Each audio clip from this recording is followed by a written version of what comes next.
Bismillahirrahmanirrahim. Assalamualaikum. Nama saya Nur Alia Syahmina binti Syamsuddin. Nombor matrik 20060098. Saya daripada DHIM semester 2. Saya Nur Fatini Atika binti Mat Khairi, nombor matrik 20050177. Saya daripada DHIM semester 2. Nama saya Nur Nabila Syakila binti Khairuddin. Nombor matrik 20060223. Saya dari DHIM semester 2. Okey, pengenalan.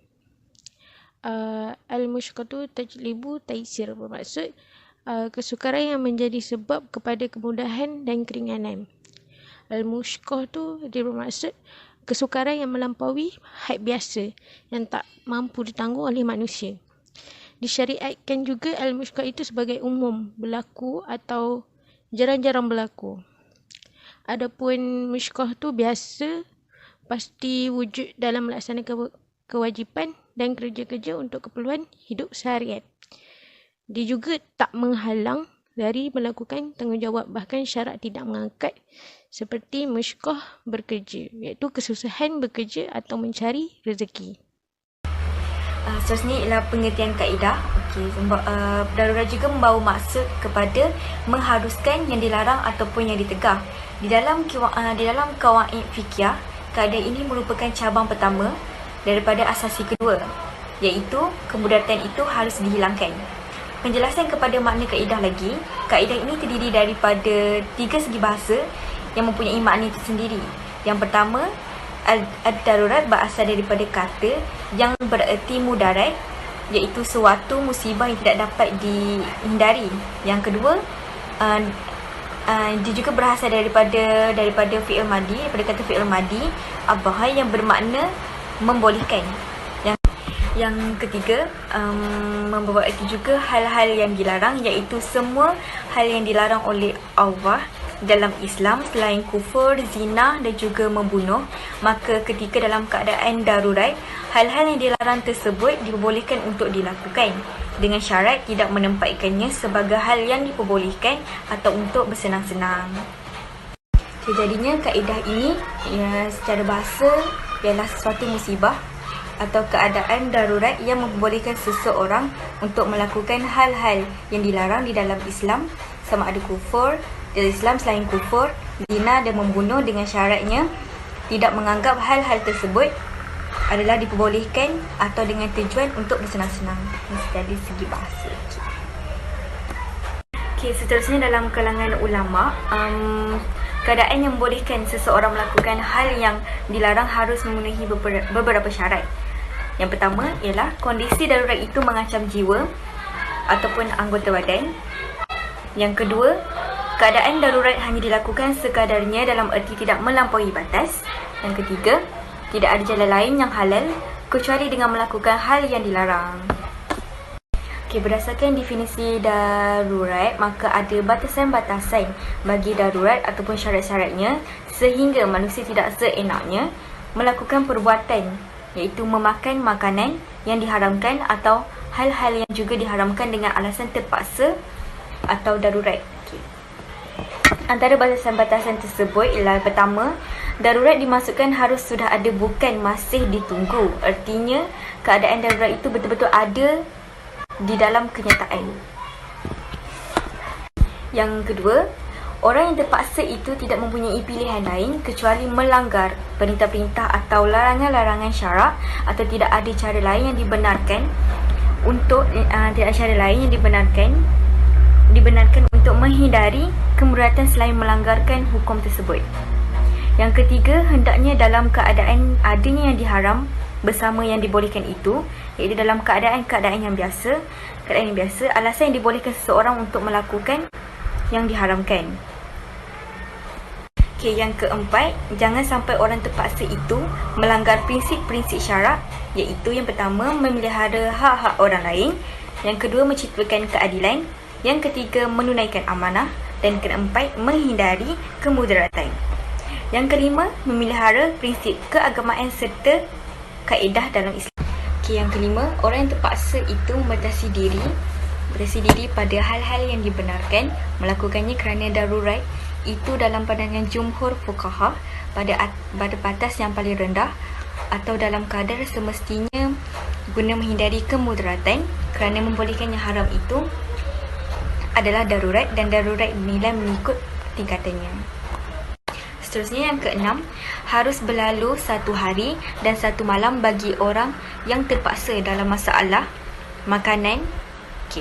Dalam masalah makanan. Menurut pandangan penganut aliran Zahiriyah, tanpa memperolehi makanan yang halal dari didapatnya, tidak ada makanan kecuali yang haram.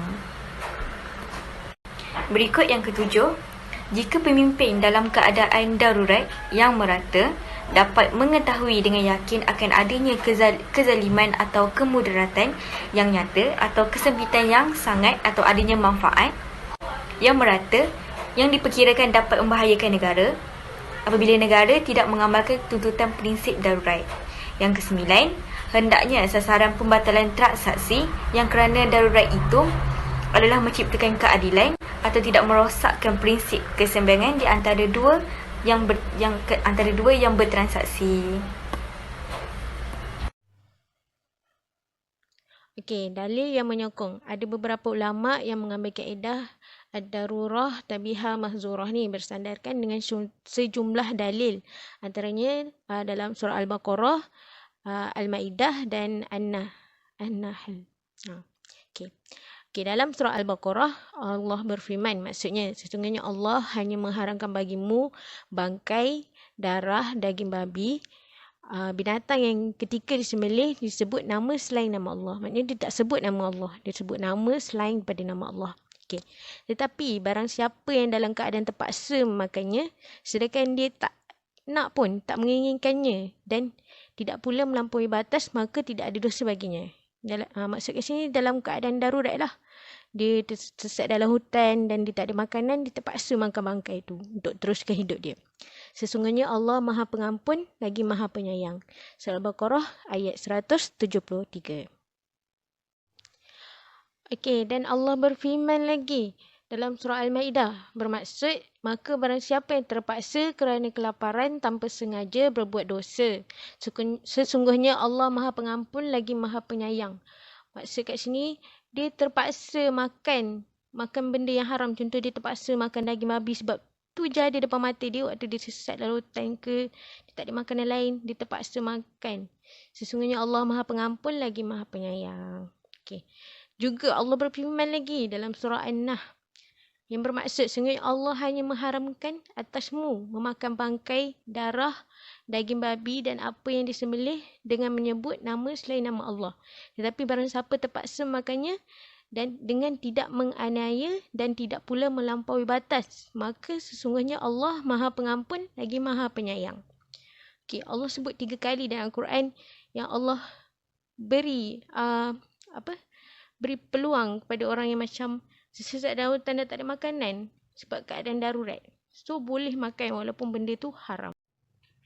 Okey, hukum-hukum yang dikeluarkan bagi membincangkan tentang hukum harus melakukan yang haram ketika darurat. Dr. Wahbah Al-Zuhaili dalam kitabnya Al-Wasit fil Usul Fiqh Al-Islami telah menyatakan bahawa majoriti ulama berpendapat harus, iaitu hukum harus melakukan yang haram ketika darurat. So, kalau nak makan bangkai ketika darurat adalah harus bagi kelangsungan hidup. Okey. Kalangan ulama juga berpendapat bahawa jika lebih utama kalau boleh teruskan hidup tu, kalau tak makan bangkai tu pun tak apa kalau boleh teruskan hidup.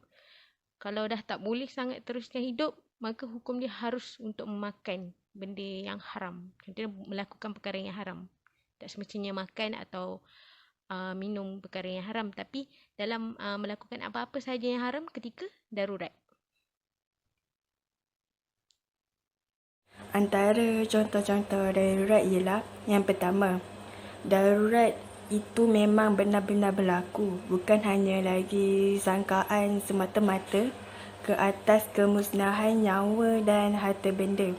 Darurat ni dia meliputi semua sekali, termasuk makanan, tempat tinggal, semua sekali. Lepas tu, yang kedua, Orang yang berada dalam keadaan darurat itu mestilah ada jalan yang lain yang dibenarkan oleh syarak untuk mengelakkan kemudaratan itu. Lepas tu yang ketiga, keadaan darurat itu mestilah berusaha jangan memilih untuk perkara yang terang-terangan yang melanggar prinsip asasi syariat. Yang keempat, ketika melepaskan keadaan daruratnya, daruratnya itu mestilah sekadar melakukannya mengikut kadar yang diperlukan sahaja dan bukan untuk berselesa. Yang kelima, keadaan terpaksa memakan ubat dari produk yang haram untuk menjaga kepentingan kesihatan dan untuk menjaga kepentingan nyawa, untuk sekadar menyelamatkan nyawa. Yang keenam, jelaslah kita bahawa berdasarkan pandangan ulama di atas, hanya apabila terdapat darurat yang sebegitu genting seperti ancaman nyawa untuk dibunuh, barulah harus kita melakukan perbuatan tersebut. Menurut pandangan ulama, adalah lebih baik kita tidak melakukan perbuatan haram tersebut. Kaitan dengan isu semasa pula ialah yang pertama, berkaitan dengan keadaan pandemik sekarang, iaitu COVID-19. Isu penutupan masjid juga merisaukan umat Islam.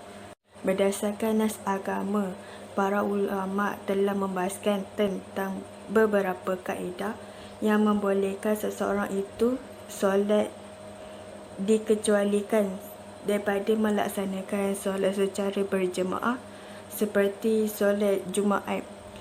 Yang ketiga,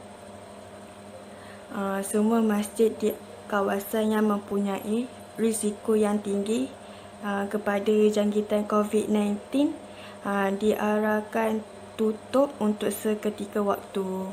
Keempat, di antara keuzuran yang diberikan untuk meninggalkan solat Jumaat kerana hujan, seperti yang diriwayatkan oleh Imam Bukhari dan Muslim, bahawa Abdullah bin Abbas radhiyallahu anhu telah mengatakan muazzin semasa hujan lebat untuk menambah lafaz azan pada lawungan sallu fi buyutika, yang bermaksud sembahyanglah kamu di rumah-rumah kamu.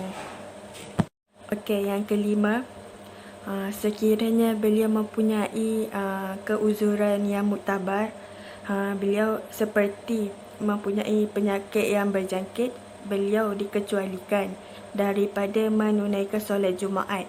Akan tetapi beliau perlu menggantikan solat Jumaatnya dengan solat Zuhur.